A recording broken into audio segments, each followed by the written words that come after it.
The left has had to put up with right much in this election campaign. Back in 2016, being cheated, but also in 2020, being shafted by the entirety of the party that, for the most part, has organized together in order to squash not just your candidate, but those candidates' ideas and even the supporters themselves as they're pushing those particular ideas. Probably the most contentious person or the most contentious thing that took place has to deal with Warren. If I think of all the things that burned me in this particular election, I think Warren is probably the one that burns me the most. I've been sitting here enjoying greatly, actually, a roll of film dealing with Warren that I think you also may absolutely enjoy. So I'm going to show a few of these. Um, Elizabeth Warren got in this race under this notion of big structural change. And by the time she ended this race, she left the race without any endorsements, attacking the person who supposedly she's closest to ideologically. How wild is it that you look at what basically boils down to what I would argue is the reason why the left is so politically weak and feckless as it is? This woman outright betrayed the left. You have her apologists who are still out there acting as if it's some mystery in regards to why her and Sanders aren't working together. And even despite everything that has taken place in 2020, and even I would argue took place in 2016, you still have people like Cenk Uygur on the Young Turks who call themselves home to progressives, still shucking and jiving for Elizabeth Warren, trying to get her chosen for Joe Biden's vice president, as if that would somehow bring on the left. That is so sad, pathetic, and desperate that a person would literally screw you over and use your network as a platform to screw people over, conning them into believing that she was some aspect or she was working on behalf of the left, while openly undermining that same left.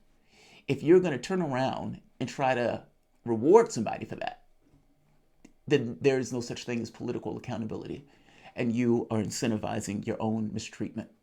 Ryan Grimm, apologist, Ryan Grimm, who for the most part had been shucking and jiving for Elizabeth Warren the entirety of this campaign, acting as if that these two people were somehow working for the same ends.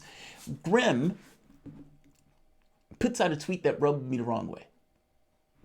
And I have a show. And when real men can't sleep, real men do the news. And so I figured, let's do the news. Grimm puts out this. Now, we're in the middle of a coronavirus epidemic, of course. And there's this question of basically, what are we going to do? Now, Sanders has been relegated to the sidelines on this, despite the fact he's given the most cohesive, coherent message, and he's been Johnny on the spot in regards to policy and marshaling support for causes associated with the coronavirus. Joe Biden has been vacant and absent. The Democratic Party, for the most part, has been unimaginative, allowing Donald Trump to get the lead on this. Now, Grimm puts out this tweet that Sanders and Warren aren't publicly working together to push on the coronavirus legislation is a condemnation of the left broadly.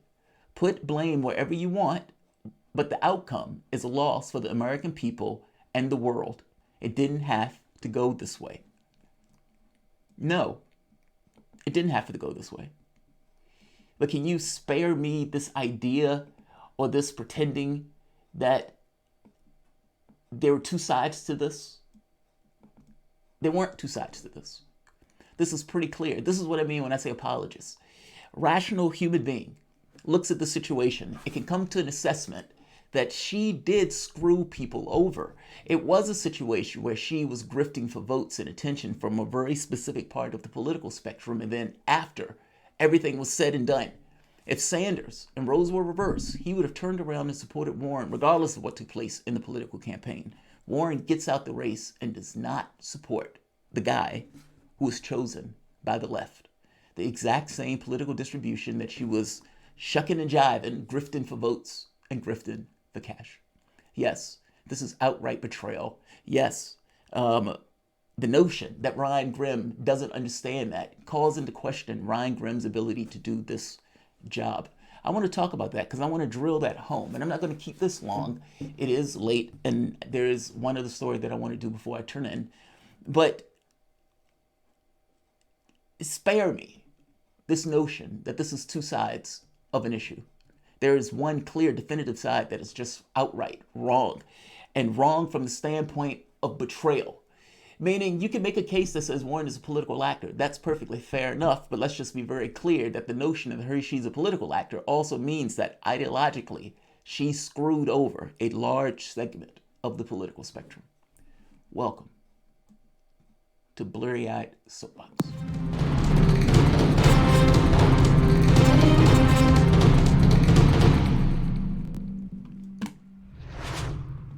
My name is Jamarl Thomas. This is the Progressive Soapbox. Guys, if you dig this content, please like, share, subscribe. You can always support PayPal, Patreon. I'm going to be doing a lot more of these shows now that the show has... It's funny. Now that the shows are remote now, that both of us have to work remotely, it feels like the show feels different. So what I'm going to be doing is getting more shows in, especially on Tuesday, Thursdays, and at least one of the days over the weekends. So we'll still get the 12 to 2 plus the additional shows on top of the 12 to 2. I'm thinking that's probably going to be the standard going forward. The contributor appreciation, that's going to be this evening at some point. I'm going to see if Mrs. Thomas can join me on that. We usually have really good fun. I don't necessarily want to rock the boat in regards to the shows for my regular channel. Not to mention, there's stuff that I like to cover that's specific and different from the political misfits. But so let's start on this. Because I got to be honest, I massively hated this tweet. Look, if Ryan Grimm is talking about things other than Elizabeth Warren, no issue with Ryan Grimm. He's usually on point, competent, bright. When he gets on the issue of Warren, that goes out the window. I don't know what goes on. I don't know what this relationship that these two had. I don't know if he secretly wants to suck her toes or something. I don't know what is going on in his head. But he is massively out of whack when it comes to analyzing anything associated with Warren. And this tweet makes that clear. Again, when I say something, you can evaluate some aspect of me based on what I am saying. Now, I'm going to make my argument as to why I think I'm right. I would even go so far as to say, not just think I'm right, or I know I'm right, but look at what this tweet is saying here. What you know of what took place from the standpoint of the left. And if I am indeed right, this gets across something about Grimm and his perspective of this race and these two people. That Sanders and Warren aren't publicly working together to push for the coronavirus legislation is a condemnation of the left broadly. No, it's not. That's just it. It's not a condemnation of the left broadly. Put the blame wherever you want. And again, right there, it's not put the blame wherever you want. There is a such thing as a guilty party. This is not just somebody might be guilty. This person has that perspective, this other person. No, that's not how that works. This is something different. You can look at this and come to an analysis and come away rational actors that if there was any idea that Warren had any sort of responsibility to the left, again, this aspect of the political distribution that she went for votes and went for support and gave a particular narrative, then she should have supported Sanders. Now, if your argument is she has no tethers to that, meaning, yes, even though she went to grift for votes and support, and she gave this particular narrative, this particular line that she was Bernie Sanders with a vagina, and she ran with that from the entirety of this race, that just because she got those people to vote for her under that model doesn't necessarily mean she has a responsibility to push those items through to the degree that she could for those people, meaning folding her campaign in and vociferously backing Sanders. Again, something that Sanders would have done himself. Warren has betrayed this political distribution on multiple levels. Keep in mind, when Warren got into this race with a very specific political objective to get votes from Sanders. You could tell that was the way she ran her campaign. She went with this notion that anything that Sanders would put out, she put out a version that's moderately less. And she would do that across the board. Anything Sanders would come out, she would come out, I'm with Bernie, and she would be just a hair less. She is a capitalist after all. But she ran her campaign with the explicit interest of aping Sanders in order to pull away support from Sanders. This was not a secret. This was the express interest of the campaign. Standing and making the argument that she wants big structural change, that she's not for super PACs, that she's not going to accept all of this dark money and everything else. Yes, she will accept it going forward, but while she's in a primary and she's standing beside Sanders and she need to convince people that these two people or these two items are one-to-one, no, she's not going to accept it. She takes a bunch of money, drops it into her presidential campaign, meaning the campaign wasn't dark money. And this was kind of the problem with this, right? Warren didn't believe this stuff from an ideological level. She believed this stuff purely from a political level. And it was all an issue of optics. Now, running the race in that way, the goal is to sap away support from Sanders. Now, seeing what took place in 2016, where Elizabeth Warren was working with Clinton, going all the way back to 2013, with the notion of getting political concessions for that support, I had no reason to believe that 2020 would be any different. How can you be working as an aspect and a factor of the left if you are subverting and undermining the left? If she was willing to do that in 2016, she saw herself to be a political actor. Meaning in 2020, where you had an entirety of the party that was going to be against Sanders' interests, she was working with the party in 2016. She was working with Clinton in 2020 behind the scenes. Clinton hates Sanders' guts. And if you're looking for a conduit between Elizabeth Warren and the rest of the party, I suggest you look there. Under no circumstances did they want Sanders to take that. And Elizabeth Warren wasn't a bug in this plan. She was a feature and a necessary feature of this plan to ensure that Sanders' support gets split, allowing for somebody else to get into the race. Everybody fully understood that Sanders was going to run. They also fully understood they needed something to undermine that support in order to split that vote. And Warren was a perfect person to do that particular job. When Warren's support collapsed, you had a lot of people that fell for this idea that she indeed wanted big structural change, that she indeed wanted money out of politics, that she indeed had all of these policy proposals from a Green New Deal to Medicare for all. People still are out there shucking and jiving that she actually was for that particular plan. They actually believed she was for those things because she kept saying she was for those things. And that supporting her, for the most part, was effectively supporting Sanders, but a Sanders that can get stuff done. Instead of attacking Joe Biden, Warren openly attacked Sanders. And she did it continuously. She did it for months on end. Instead of going after the moderates, instead of dealing and standing in solidarity with the left. Again, many of the people were backing Warren, thinking that these two things were one-to-one, and thinking that basically, even though they were two different campaigns, that a vote for Warren is effectively a vote for the left. That's not how that works. Nor is it how it worked. Warren, it became clear that her campaign collapsed. It became clear she wasn't going to win a state. It became clear she wasn't even going to win her own state, let alone the entirety of the Democratic primary. Her campaign started to make the ludicrous argument that in spite not being able to win even one state, in spite not even being able to win her own state, that somehow she was going to be a consensus candidate, that all of these other electors were going to just bestow the votes upon her. Warren has a secondary indignity. But first, just show you what I mean. Instead of turning her fire on the moderates that's consolidated, she turned her fire directly onto Sanders. Listen to her talk about her rock solid values and the hit job she does on Sanders here. At home right now, they're trying to decide between Elizabeth Warren and Bernie Sanders. What's the single policy point or the single point you would argue to them in making that decision? I get real stuff done. I have rock solid values and I get stuff done. I get hard stuff done. I fought for the Consumer Financial Protection Bureau, got that thing enacted, and set it up over the space of a year. I can work across the aisle when I need to. I've got a big hearing aid bill that I got through while Donald Trump was president, got it through on a bipartisan basis. And next year, people are going to be able to buy hearing aids over the counter, save them millions of dollars. I don't want to be president just to yell at people. I want to be president to change things. I don't want to be president to yell at people. I want to be president to change things. This was in addition to attacking Sanders on health records, attacking Sanders, this veiled sexist threat. I mean, all of the stuff, accusing him of lying, the Bernie bro stuff, attacking him and his supporters, acting as if his supporters are violent and aggressive. I mean, this was utterly astonishing. Supposedly, somebody who was working supposedly with the left joined in with the establishment Democrats to run with the narrative to attack the left.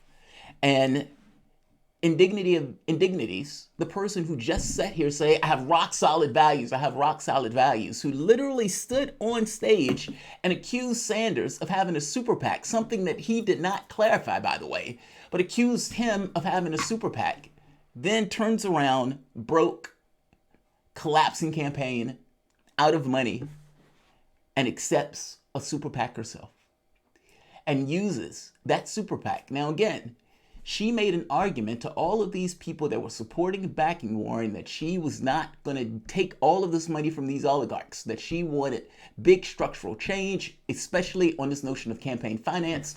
And so all of those people who gave Warren the votes in the early states, now you have a situation where she's broke.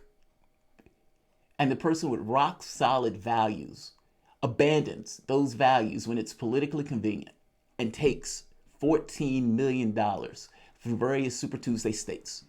She has no capacity to win. She starts attacking Sanders when her campaign collapses. It's clear that the left is choosing Sanders in this case, and the person who was supposedly a friend and ally who's working supposedly with the left is now attacking belligerently the left, leaving the moderates that have consolidated alone, and is now taking money from a super PAC, something that she has openly reviled and attacked the entirety of this campaign in order to stay in the race for Super Tuesday, allowing the vote to be split.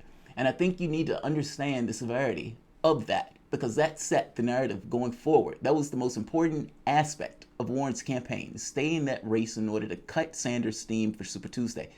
And when Warren finally has to come to account for that, I mean, that's a big dramatic shift to say, I'm not for super PACs, and all of these people out here with super PACs. Well, to turn around and accept a super PAC, to overtly run in Super Tuesday states, to overtly split the vote, seeing as the moderates had already consolidated at that point.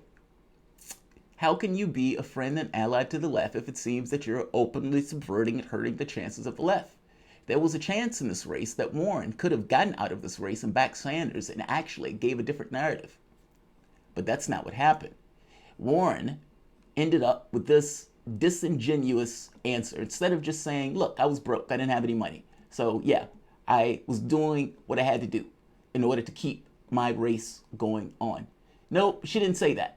Listen to this wokeness, where she invokes the genitalia of the men as being responsible for the reason why she decides to bring on a super PAC for herself. Dozens of times, and I couldn't get a single Democrat to go along with me. Finally, we reached the point a few weeks ago where all of the men who were still in this race and on the debate stage all had either super PACs or they were multi-billionaires and could just, rummage around in their sock drawers and find enough money to be able to fund a campaign. And the only people who didn't have them were the two women. And at that point, there are some women around. The two women. This is put in the language as if this has something to do with sexuality. It has nothing to do with sexuality. Elizabeth Warren was broke. She needed money. She needed a campaign to keep going. Her job for being in the race was to split the vote for Sanders. This was the most important time in order to do that and split the vote for Sanders. She openly attacked Sanders while staying in the race using the super PAC in order to keep her in that race in those Super Tuesday states. And again, this wasn't a bug. This was an essential feature Like, people keep acting as if all of these people were acting as individual actors. I never thought they were acting as individual actors. I thought they were working as a cohesive party because they were having anti-Sanders meetings. I know Clinton had already told Tom Perez to not let Sanders people take the party. And I know Hillary Clinton was working with Elizabeth Warren behind the scenes. All of these people, I don't necessarily need to know, but see the meeting notes to say that there is a general consensus within the context of the party that they are working together to stop Sanders. That became clear as day. And to show how that drew blood, Super Tuesday. Let's look at Super Tuesday for a moment. And just to make a very basic point here. If Elizabeth Warren got into this race and didn't use the left, meaning didn't cut her arguments to be directed to the left, didn't direct her fundraising directed at the left, wasn't making these ideas of big structural change and we need to, campaign finance. If she wasn't making arguments tailor-made, specifically laser focused to the left with a very explicit interest in pulling away Sanders supporters, people who had this belief in real things and that government could do big, real things, well, then fair enough. I wouldn't say that she owes or this was betrayal or anything else. I wouldn't be showing the snake emojis in that situation, but that's not what we got. Warren literally ran this race with the idea of taking support from Sanders, meaning taking support away from people who actually wanted big structural change, who actually wanted to get things done. And those people thought that she was in some way akin to Sanders, meaning an ideological actor that would work in the interests of the left. Well, that didn't happen that way. When Warren flamed out, she ends up attacking that same left, attacking the supporters of that left. So thank you for the cash, thank you for the money, thank you for the support, but at the end of the day, no, you're not going to get my support and trying to help the actual lefty in the race to get over the finish line. Instead, I'm going to get out of the race and continue to attack him as he continues to go his way. How is that not betrayal? Does she not have a responsibility to the people who she went for votes or the people she went for cash? Does she not have a responsibility if she's going to make that particular argument to those particular people who want very specific things in regards to policy? You had all sorts of Elizabeth Warren supporters that were shocked that she didn't come out to back Sanders. I wasn't shocked, but they were shocked. They were shocked because in their heads that she was still in some way a lefty and she was still working in the interests of the left as opposed to being a political actor. Yes, from that point of view, that she was getting money and support, and because she was getting money and support, there's a responsibility to the people she was getting the money and support to push for the ideological disposition to the degree that she could. Well, under that model, yeah, it is a betrayal. And there should be accountability, meaning this nonsense of putting Warren up for a vice president or this nonsense of backing her for anything, I don't care what it is, she should be persona non grata. It's betrayal. And yeah, it drew blood on Super Tuesday. Take a look at the results. Half of Elizabeth Warren supporters, if Warren wasn't in the race, would have went for Sanders. In the moment that the moderates were consolidating, this would have been a key moment that would have, at the very least, dragged away some level of attention back over to Sanders and his campaign, and the narrative of, instead of the moderates consolidating, it would have been the moderates and the lefties are consolidating. That's not what happened. Warren uses a super PAC, rock solid values. Half of the people who were backing Warren would have backed Sanders. Now, if you look at this, Sanders, this is Massachusetts, Biden takes Massachusetts. Elizabeth Warren pulls 21.4% of that vote, meaning Sanders would have most likely taken Massachusetts if Warren was backing Sanders. Maine, Joe Biden, 34.1, Sanders, 32.9, Elizabeth Warren, 15.7. Again, take half. Sanders wins Maine handedly. Keep going. Texas, Elizabeth Warren, 11.4%. Bernie Sanders, 30.0. Biden, 34.5. Again, another race. Sanders would have taken Texas. Minnesota, Bernie Sanders, 29.9. Joe Biden, 38.6. But look who's number 3. Elizabeth Warren, 15.4. Minnesota would have been competitive, if not outright won by Sanders. Stop thinking that Warren was a bug. Warren was a feature. She was a critical element in stopping Sanders. And they said once before that the goal was to cut Sanders' momentum on Super Tuesday because they thought he was going to get ahead of steam where he would have been untouchable. She accomplished her mission. You can go from state to state to state. Super Tuesday would have looked fundamentally different if Sanders would have won 3 or 4 more states as opposed to what actually took place. All of that is left at the doorstep of Elizabeth Warren. So, yes, I agree that Sanders should have behaved differently in regards to Warren. I agree that Sanders should not have taken that stuff laying down. I agree that it was folly to believe that these guys were friends. All that stuff, I agree. And I even believe that you should act accordingly for it. But by the same token, let's just be very clear that you should not reward her for working with the establishment, for putting the kibosh on the guy that was actually going to represent the interests of the left. And if Ryan Grimm looks at the situation and comes away with the idea that this is somehow blame whoever you want, no, the blame is straightforward here. Do you have a responsibility to back up the people who you were grifting for votes and cash, yay or nay? If that answer is yes, you do have a responsibility, then yeah, this is utter betrayal. If your answer is no, you don't have a responsibility, well, that's a pretty mind-blowing thing, and I would prefer her to just come out and say that. I have no responsibility to the people who I was grifting for votes and cash. Just say it. Roles were reversed. Sanders would have gotten out of the race and backed her vociferously. Because for him, again, another difference between the two, the policy mattered more. In her case, snake emojis. She was apparently angered by snake emojis, which I don't particularly buy. I think this was more coordinated personally, but I don't know that as a flat fact, so fair enough. But snake emojis bothered her so much that big structural change and all that stuff that she was talking about early in the campaign didn't matter as much anymore. Yes, you were betrayed by Elizabeth Warren. Be very clear on it. Like, share, subscribe. Thanks all.